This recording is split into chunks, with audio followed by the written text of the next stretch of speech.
Ankh Uja Seneb. Good morning, good happy sunrise to everyone out there. I am running a little late today, but I don't really conform to these time restrictions. We move uh, as time allows us to move.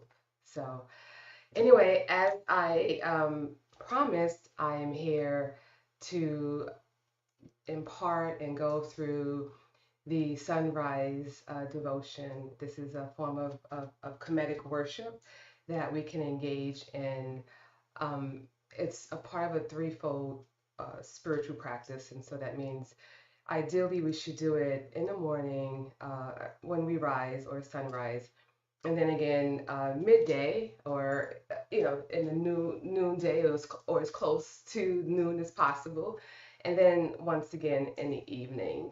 So ideally around 7 when the sun is setting, or so it's sunrise, midday, and then when the sun is in its setting phase. Um, you know, if we are doing other things at that time, it's okay if we do it a little bit later. So we don't want to put that pressure on ourselves. Like, oh, it's 7 a.m. I didn't do it, or it's 7 p.m. I didn't do it. We do it when we can. All right, so I am going to go ahead and jump right in. This particular practice comes out of Shatat Neter or Shatat Inter, and they um, have an entire book, devotional worship book that you can actually get, and you can follow through the things that's in this book. When I do today, I'm going to follow it directly from this book, but there are going to be times when I pull in other resources, other things that I have intuited to add to my practice as well. But today, we're going to go straight from that practice. All right, so dua to you all, dua to the Creator manifesting everywhere and in all things. All right, let's go ahead and begin with the altar work. And actually, I was rushing, so my altar isn't covered. So we're going to imagine it's covered and we're going to symbolically remove the veil.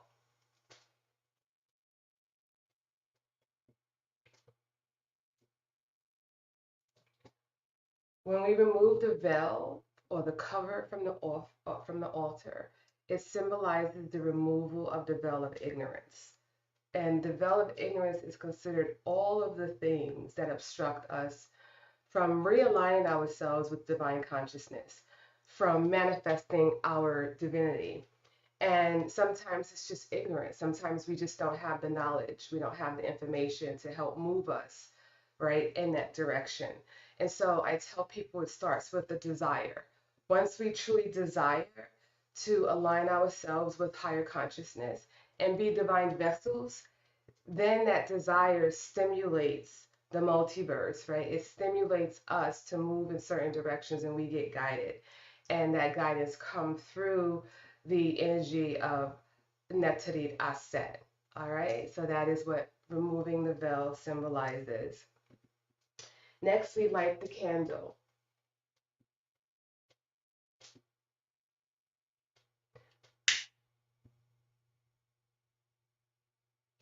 The lighting of the candle symbolizes that divine light, right, that we want to see in the world, right? I tell people, be the light that you want to see in the world. It's easy for us to complain about, what's going on. And it's a little bit more difficult to be that force that helps to rectify the negativity that's in the world. So we light the candle, we are reminding ourselves that we are the light, that we want to do the work, we want to engage in the practices so that we can manifest our divinity, because that's what being a light in the world is all about. So may all of us be guided, and may we have the discipline to do the work that allows us to be the divine light in the world. Next, we light the incense, and it's in the back here.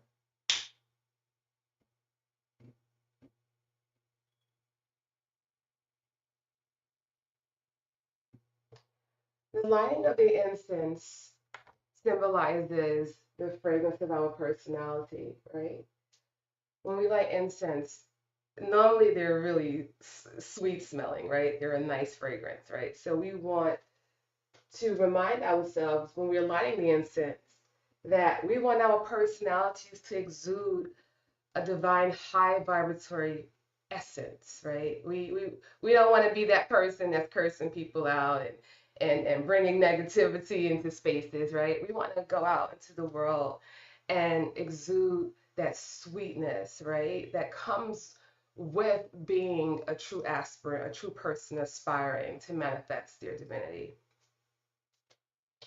Next, we're going to pour water from one vessel into another silently.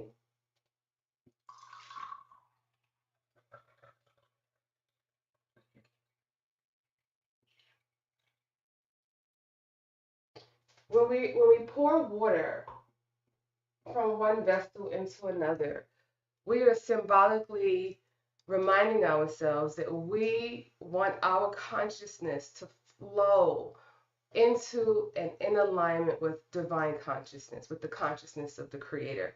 And in this tradition, it is the consciousness of Ra'ati, right? Male and female principle.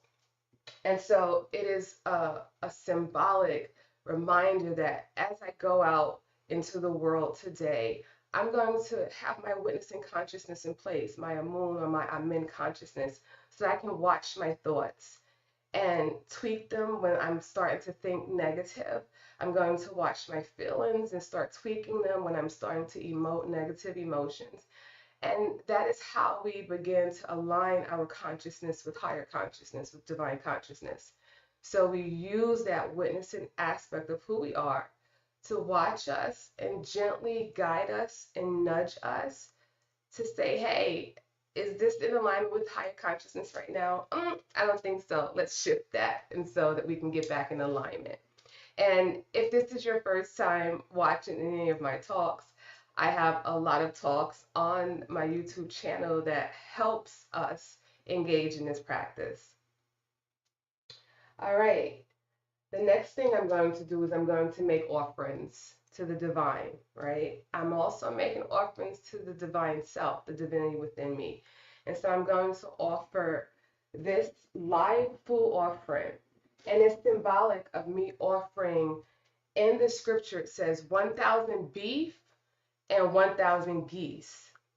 And people think that, especially people who have a Western way of thinking, when they read things like that from our scriptures, they say, oh, they were sacrificing 1,000 cows and 1,000 geese, right? That doesn't even make sense, right?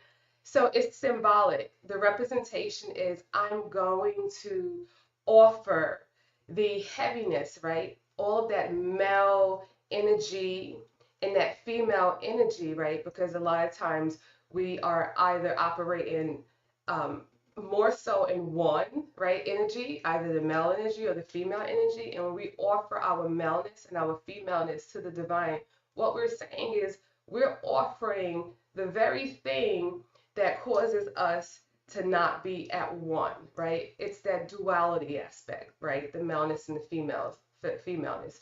We can look at it as the lower self, the higher self, right? It's a duality situation. And we're saying that we are aware of this duality situation and we know that we need to offer it up so that we can unify it. And that is what that offering is symbolic of. I also like to offer my eye. And you will see in the scriptures and in the reliefs, sages and saints also offering my eye. My eye is very important. So I'm going to offer my eye as well.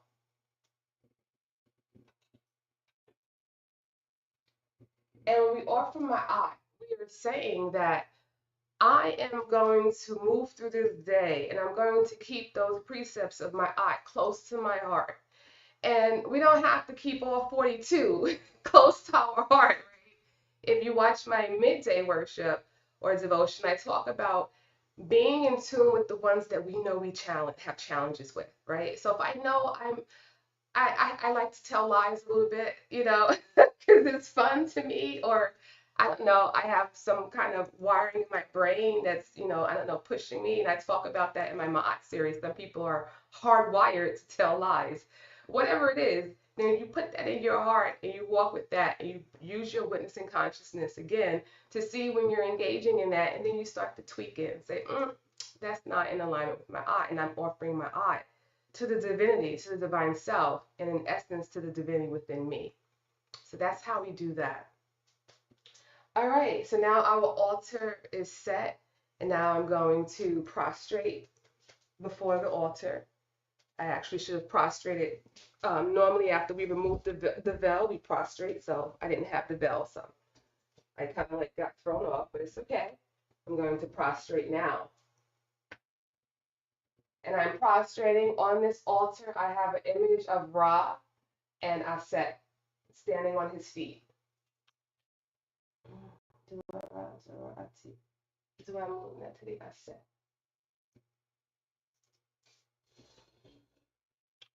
All right, and when we prostrate, it is a form of humility. We are taking our ego self and we're bringing it down, and we're saying, I am humbling my ego self and I'm honoring it before the Creator, because the Creator is responsible for our existence, right? It is the Creator that's sustaining us, right? It's the Creator, the creative life force energy. That's the feminine principle of the Creator, right? That life force energy is flowing through us unabated, keeping us alive, keeping our hearts beating, keeping our lungs functioning, keeping the sun in the sky, right? So that's what we're doing. We're taking a moment to say, Dua, thank you, Creator. I honor you, right? And that helps push us closer and closer back into that reunion with Source, with the Creator. In this case, we call it Ra. I love that vibration frequency. All right, so now the altar is set and we're going to jump right in. So we're going to start with an offering chant. And you can just listen in if you want. I'll leave a little space so that you can try to repeat after me in your own space, okay? Hetepti nestunetera anpu epwat neptajester perkeru kakape sinete aharima akeru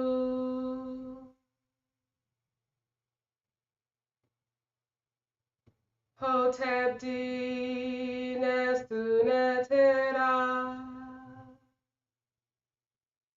anpu epwat neptajester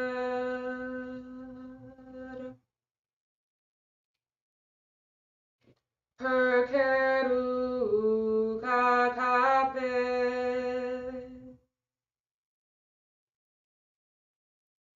sinete aharima akeru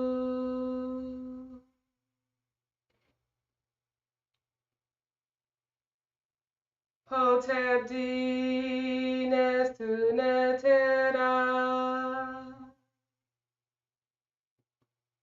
anpu epwat neptajester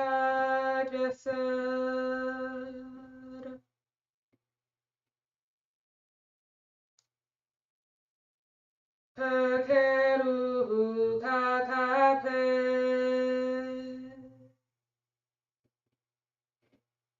sinete aharima akeru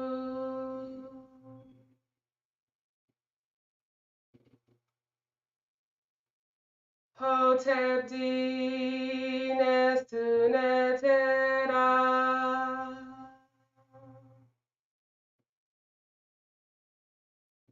anpu epwat neptajester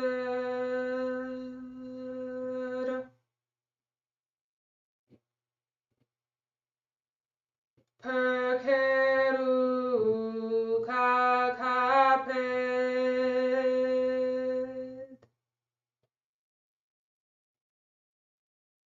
sinete aharima akeru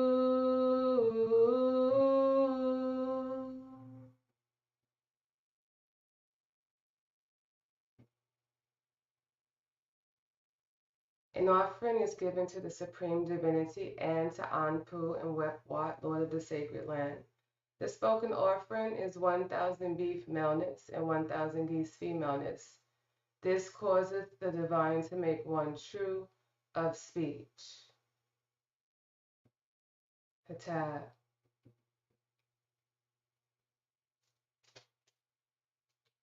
All right. So next, I'm going to run really quickly. I forgot my sistrum, and that's important. So I'll be right back.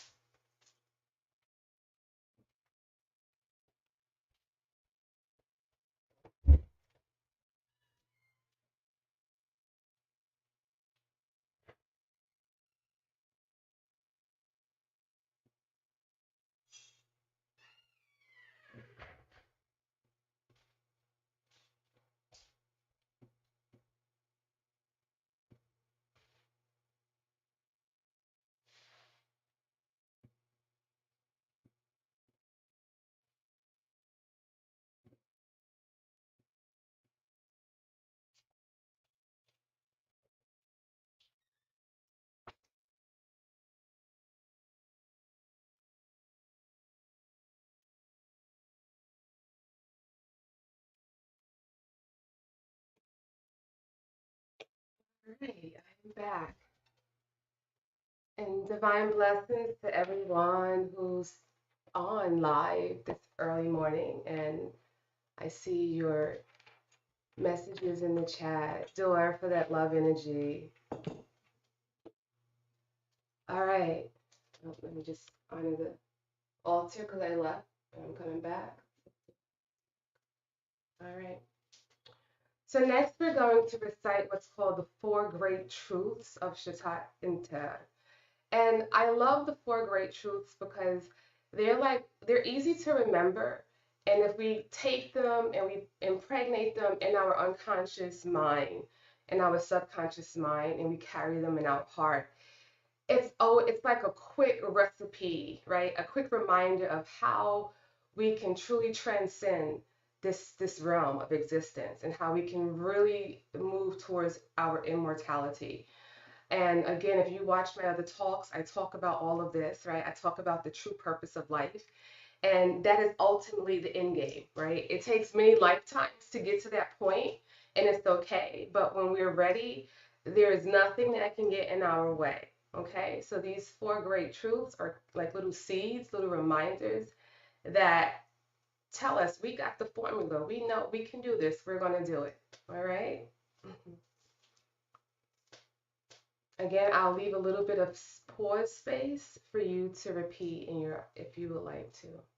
And it's just the best effort. Paneter uwa uwa nebujarim neteru.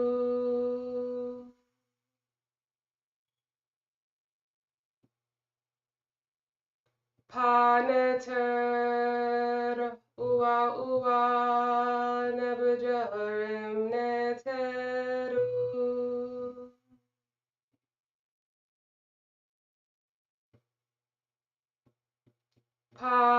Paneter uwa uwa nebujarim neteru.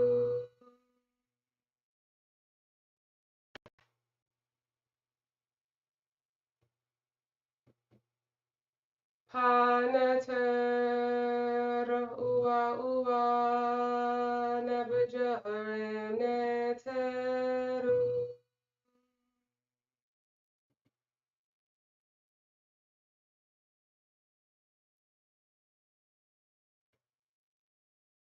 The Neter, the Supreme Being, is one and alone and is never manifesting everywhere and in all things in the forms of divine manifestation.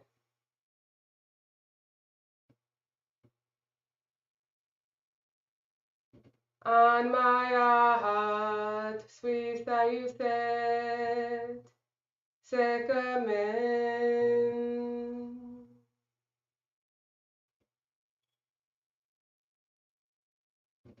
On my heart, sweet that you said, Sekamen.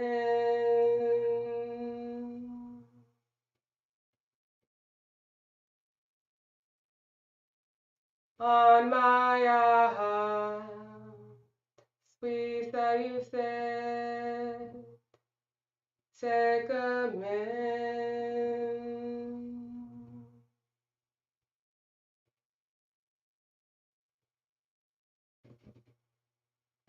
On my heart, sweet that you said, Segamen.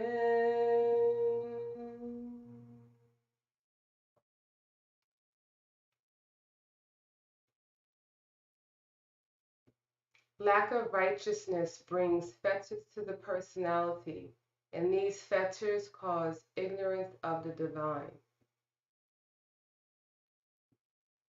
Say you washu, say nafu, and say you say.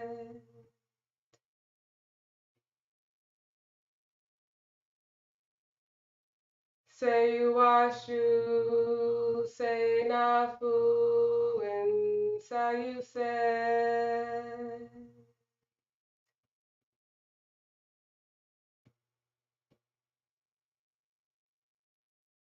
Say you washu, say nafu, and say you say.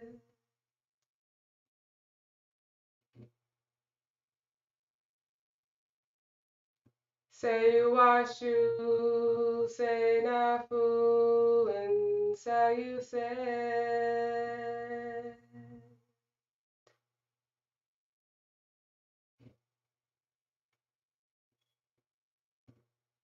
Devotion to the divine leads to the freedom from the fetters of Set. Adi sharire kabe ma'akheru.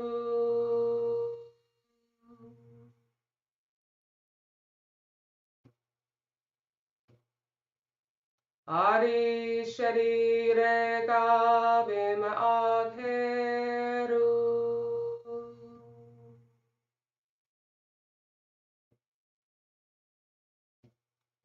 Adi sharire kabe ma'akheru.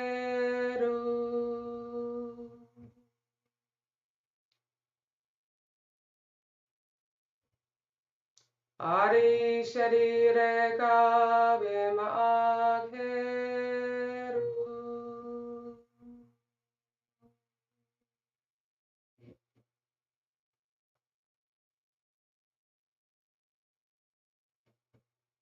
The practice of the Shade disciplines leads to knowing oneself and the divine. This is called being true of speech. Attack, attack, attack. All right, I'm going to just give a little brief, I'm going to expound on those just in brief.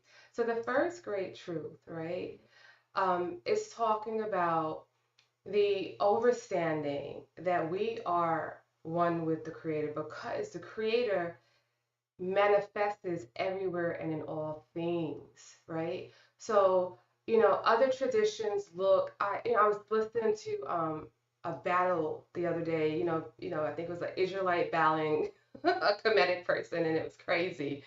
And he was like, the Israelite was saying how, oh, in Egypt, y'all was worshiping rocks and suns and all kind of crazy things, right? you know, and that's the Western way of seeing things, because it's a lower frequency of thinking, right? So I have this beautiful shungite stone, right? And someone would say that's not alive, it's inanimate, right? The creator's not in that. But if you can see what's going on in this stone on a molecular or an atomic scale, you see the creator moving, you see the life force energy even in this.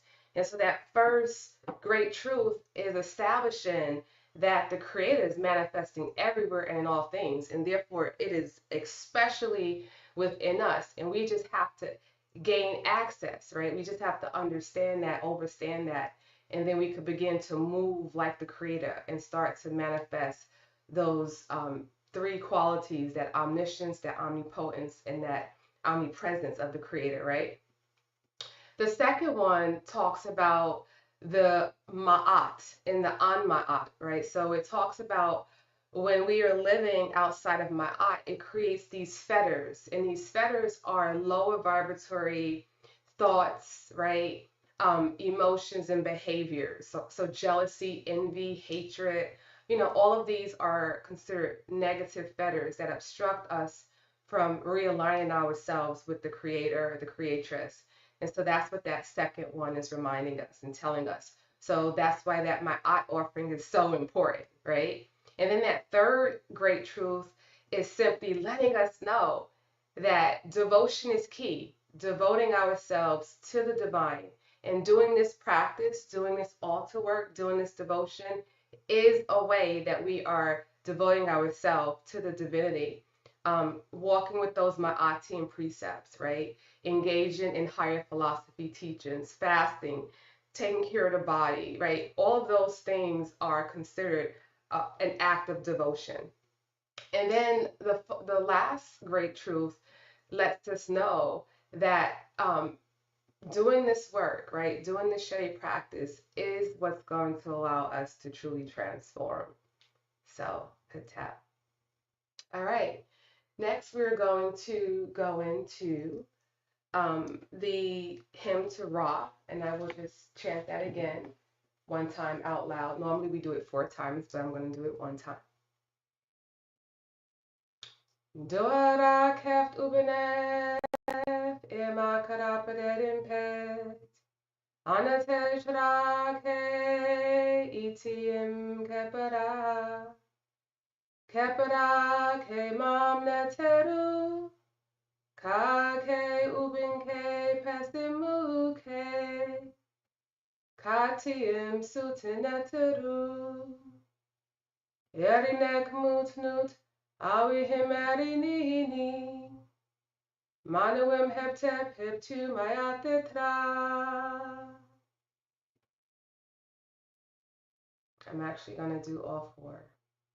Duara keft ubenef, ima karapadet impet, Anatesh rake itiim kepera, kepera ke mam neteru, kake ubinke pesimuke, katiim suteneteru, erinek mutnut, awihim erinini, manuim heptep heptu mayatitra.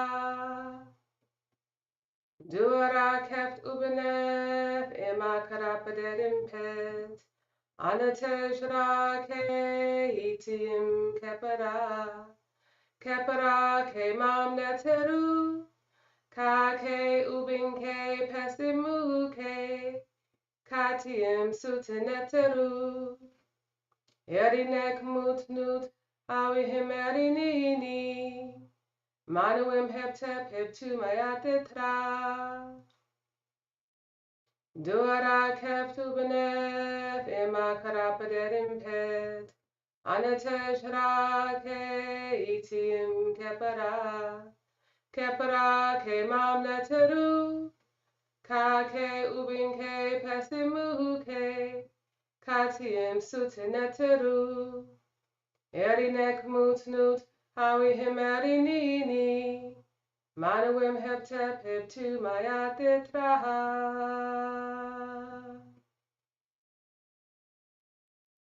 Adorations to Ra when he rises in the eastern horizon. Homage to Ra, coming forth as Kepara. Kepara, creator of the Neturu, rising thee, shining thee, lying up thy mother. Rising as king, lord of the Neturu. Your mother Nut does an act of worship to you with both arms. My Nut receives thee in peace, and my Yat embraces thee in the double season. Give glorious spirit being to myself and to all of the aspirants aspiring to realign themselves with divine consciousness.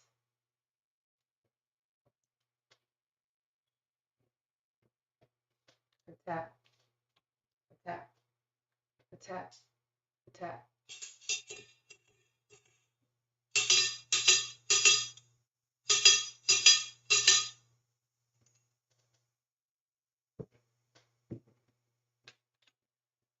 All right. I'm going to read from the Per Im Heru.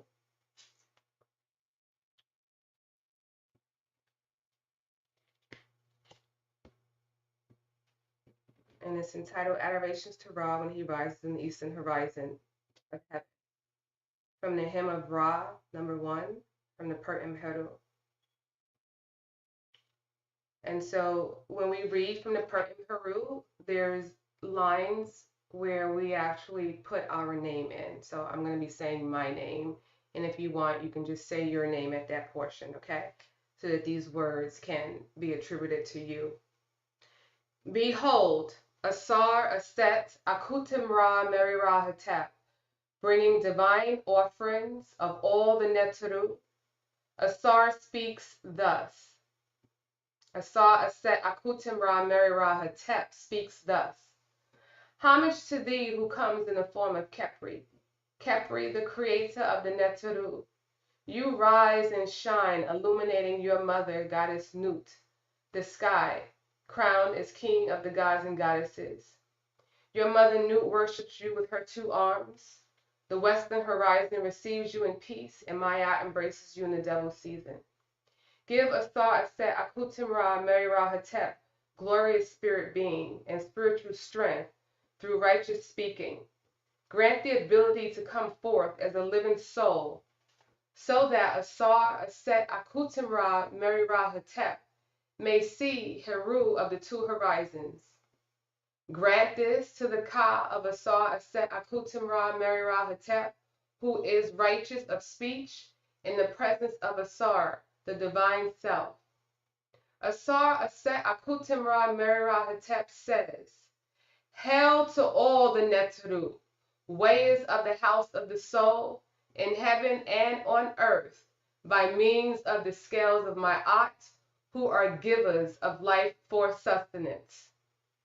Tatanen, 1, maker of men and women, as well as the company of the Neteru of the south, the north, the west, and the east. All the Neteru grant praises to Ra, the Lord of heaven, sovereign of life, vitality and health, maker of the Neteru. Adorations to thee in your form as all goodness as you rise in your boat. The beings up high praise thee. Beings in the lower realms praise thee. Tehuti and my At have written for thee, who are shining forth every day. Your enemies are put to the fire. The fiends are put down, their arms and legs being bound securely for Ra. The children of weakness, disrespect, and insurrection shall not continue. The great house is in festival time. The voices of the participants are in the great temple. The Neteru are rejoicing. They see Ra in his glorious rising, his beams of light piercing, inundating the lands.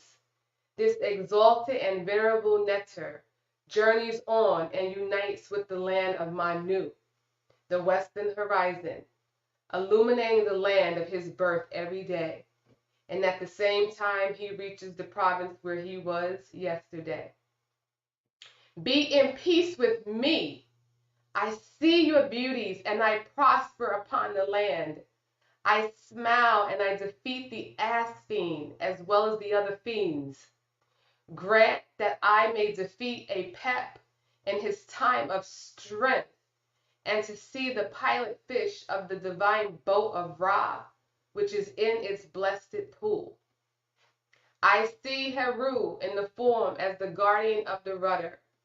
Tehuti and my At are upon his 2 arms. Received am I in the prow of the Mandet boat, and in the stern of the Mesikatet boat. Ra gives divine sight to see the Aten, to view the moon Neter unceasingly, every day, and the ability of souls to come forth, to walk to every place they desire. Proclaim my name. Find him in the wood board of offerings. They have been given to me, offerings and the life-giving presence, like it is given to the followers of Heru. It is done for me in the divine place, in the boat, on the day of the sailing, the journey of the netter. I am received in the presence of Asar, in the land of truth speaking, of the Ka of Asar, Aset, Akut Imra, Meri Ra, Patep. Tap. We will pause for a brief moment to reflect on this powerful hymn and affirmation to the Creator manifesting as Ra Ra'ati. Duara, duara, duara.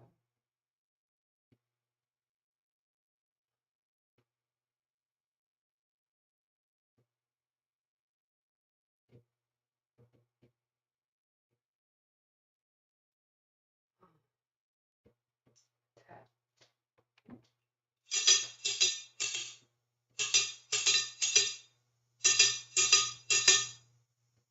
Tap.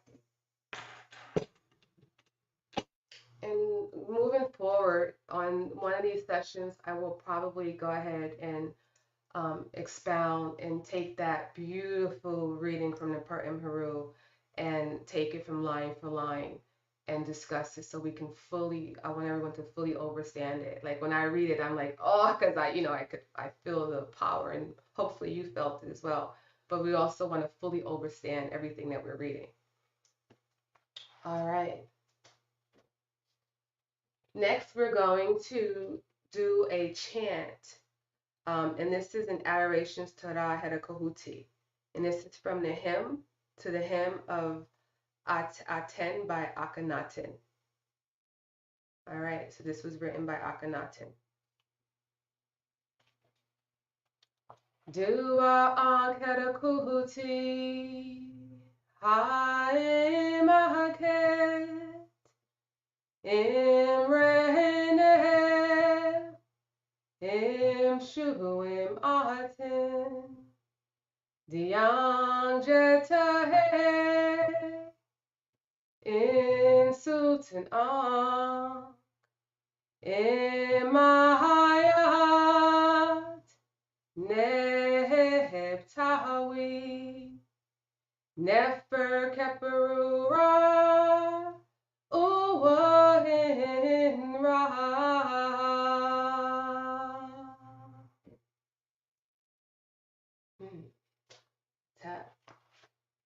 Translation. Adorations to the living Heru in the two horizons, residing in the horizon. In his name of Shu in the form of the sun disk, giving light forever and for eternity. This praise is sung by the King Akhenaten, the living in righteousness, Lord of the two lands, the good King in his name, Creator, one with God. How powerful is that to be able to say the same chant that this powerful, wonderful king, sage once said to the divine, right? That is so powerful. And it's so, what I love about ancient Kemet is they left the proof, right? We have all these other subsequent religious traditions. They have no shred of proof that they ever existed, right? And they are so much younger than Kemet. But we can go to Kemet and see Akhenaten. And that's one of, can you imagine? This is something that he wrote as like as a love poem kind of sorts to the divinity, and we can share in that. That is so powerful. Dua. I want to give praise and honor to one of my preceptors, Sema Mawata Ashby, for compiling this, taking all these wonderful morsels and putting them together in this book. Okay.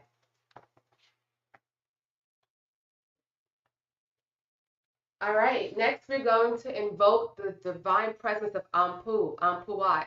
Ampu, I know they have a lot of stuff out there. Gods of Egypt and all these crazy renditions of this sacred Kemetic tradition. But there will come a day when all of that will be rectified because the truth, Ma'at, will prevail. But Ampu is often depicted as this, animal, dog-headed, volatile entity. Ampu is so powerful because Ampu symbolizes the ability to discern between the real and unreal, right? Between the Ma'at and the An-Ma'at. And Ampu opens the way for us to step through the divine portal, so that we can ascertain the things that we need to carry us through on this journey. And so we open with this invocation to Ampu. O Ampuat, open of the ways, the roads of the north. O Ampu, open of the ways, the roads of the south. The messenger between heaven and hell, displaying ultimately a face black as night and golden as the day. He is equally watchful by day as by night. May Ampu make my thighs firm so that I may stand upon them. I have washed myself in the waters wherein the nectar Ampu washed, where he performed the office of embalmer and bandager. My lips are the lips of Ampu. We will pause for a brief moment and bask in that high vibratory energy of Ampu and Ampua.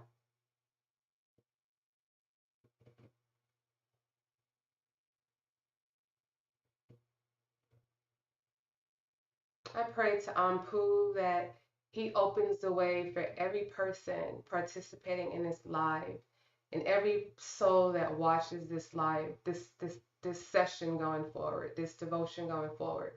I pray that he opens the way, that he guides them, that he takes all of us by the hand and lead us safely on this path to resurrection, that we all may truly manifest our divinity, so that the Creator can utilize our lives to help transform this world, heal this world, and make this world what it was meant to be. All praises due to Nectar Ampu, Ampuat.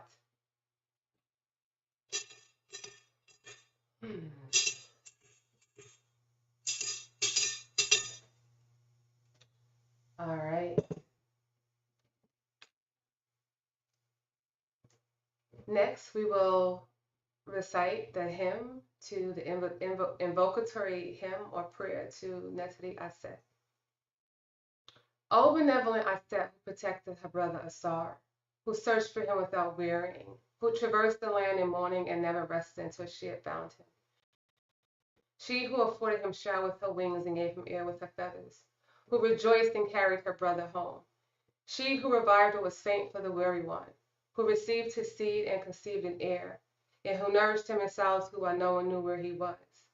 Aset saith, I have come to be a protector unto thee. I waft unto thee air for thy nostrils, and the north wind which cometh forth from the nectar tem unto thy nose. I make whole for thee thy windpipe. I make thee to live like a nectar.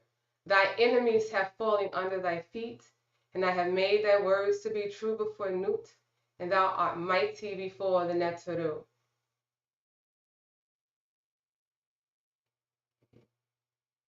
Let's pause for a brief reflection on the hymn to Mut Neteri Aset.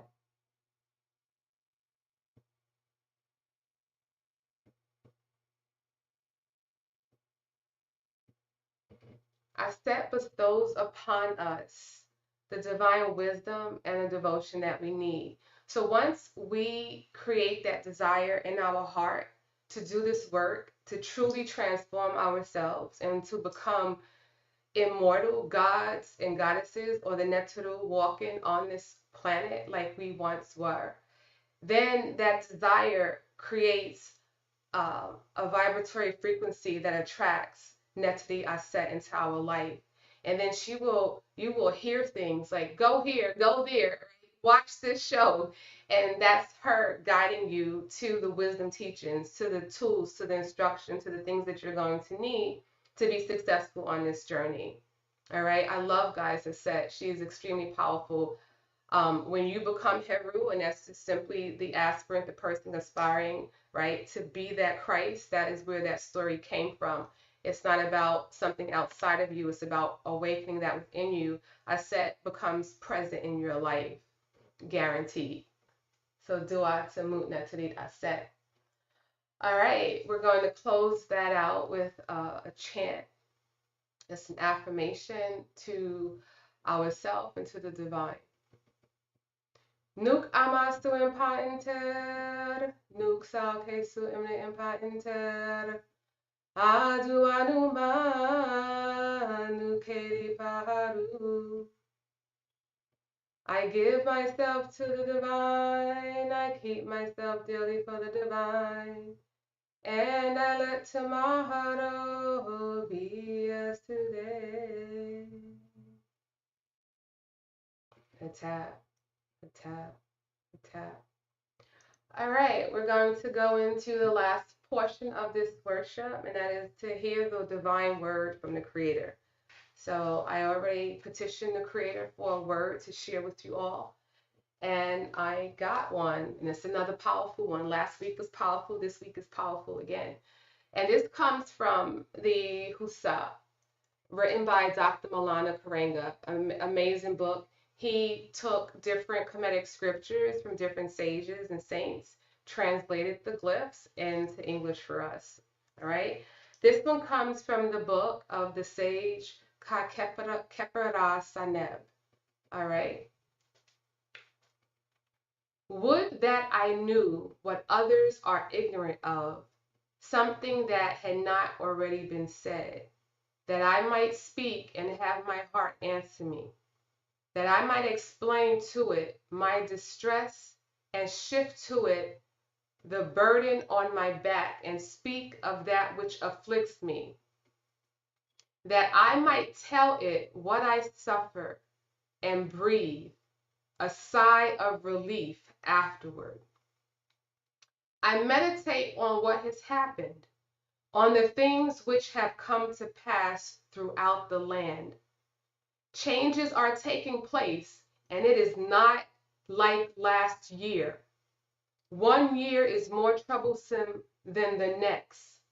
The land is in turmoil and being destroyed. Ma'at, righteousness and order has been cast out, and Isfet, evil and chaos, is in the council hall. The way of the nectar is violated, and his commandments are brushed aside. The land is in turmoil, and there is mourning everywhere. Whoa. That sounds like something that someone wrote today, right? When we look at what's going on right now in the world, this is what we are seeing, right? And so, as a sage, as a person who is truly doing this work, you can have moments where you're like, oh my gosh, the world is so degraded. Yeah, this is too heavy. And this is what this sage was writing about. And this sage, this is dated back to the Middle Kingdom of ancient Kemet, right? That we're talking about 4,000 plus years ago. So 4,000 years ago, here you have someone describing America, right? Describing the world today. And it's so important that we make this correlation because he talked about degradation, things becoming troublesome. He talked about Anma'at, Isfet, chaos taking over the council. So it was creeping in and moving into the heads of state, right? And that means that there had to have been first a state of stability. So that means first there had to be Ma'at. Ma'at was in place. And as a result, there was less turmoil. There was more harmony. There was peace. And now this sage is saying he's witnessing a shift. And so he bore witness to this confusion, this chaos creeping in, right? And this could be arguably, the onset of the fall of ancient Kemet, ushering in the age of darkness, right? And we are still feeling the brunt of the age of darkness, which it lasts for a long time. Some people argue 6,000 years, right? And so it's interesting to read that. But what is it that we want to take from this today? So if we know that all of this suffering that he is talking about and the suffering that we are experiencing, that we are seeing, is a manifestation of people turning away from Ma'at, then that means the way that we fix this in our own individual life, right? And then by extension, our family, and then by extension in the community, and then by extension in the world at large, is to do what? Is to do what? Put it in the chat. I want you to, if you're on here, I want you to type in the chat. What do you think the answer is? What do we need to do, right? If people are letting in Isfet, right? What is Isfet? Isfet is all of the negative degradation that we see. Let's bring it to today. Isfet today, we have capitalism is Isfet. Capitalism is Isfet, okay? Because when governments take rulership, take ownership of all of the land, and homeless people can't even have a plot of land to grow their food. When more people I think in one of my talks I talked about maybe 15 people owning I think like 70% of all of the land. Can you imagine that? That's chaos, right? Greed is isfet, right? All of the sexual perversions that we see, people marrying their dogs. Watch my talks. This is going on. People having sex with orangutans, right? Sex trafficking, organ harvesting. All of this stuff is isfet. All of this stuff is confusion, right? Oh, so if that is what destroys the world, then that means, and I see some people started putting it in there. Yes, right? That means that my aunt saves the world. And if we, right, if people like us do not stand up for my aunt is not going to just materialize on her own. It comes through us, right? The only other alternative is that this planet gets rid of us, because this planet is a living organism and it knows how to take care of itself. And if humanity becomes so toxic, which we are damn near that toxic that we are destroying Geb will get rid of us. Cataclysmic things will unfold and we will be wiped off of this planet again, because this is not the first time we are doing this nonsense. So we need my eye. Thank you for those of you who put it in the chat. What is my eye? What is my eye? I have an entire series. Please go watch that series on my eye. We got to bring in my eye. It starts at home. It starts with the self, right? When we become the light, like that candle that we lit, when we become that beautiful personality, no longer manifesting these low vibrations of isfet, we help to change the world. They say one enlightened person can cast aside the negativity of 1,000 unenlightened people. That's how powerful we are. So it's important for us who are sincere, those who have returned to do this work, get to it. We don't have time to waste. All right? And that is my 2 cents on that wonderful reading from that honorable sage who was like us, heavy, right? From the degradation and people turning their backs on the Creator. All right. Ankh Uja Seneb to you all, life, vitality, and health. I hope that this was beneficial to you all. And next week, I will show up at 7 p.m.-ish to do evening devotion. Myrrh to you all, divine love. Tap, tap, tap, tap. Dua.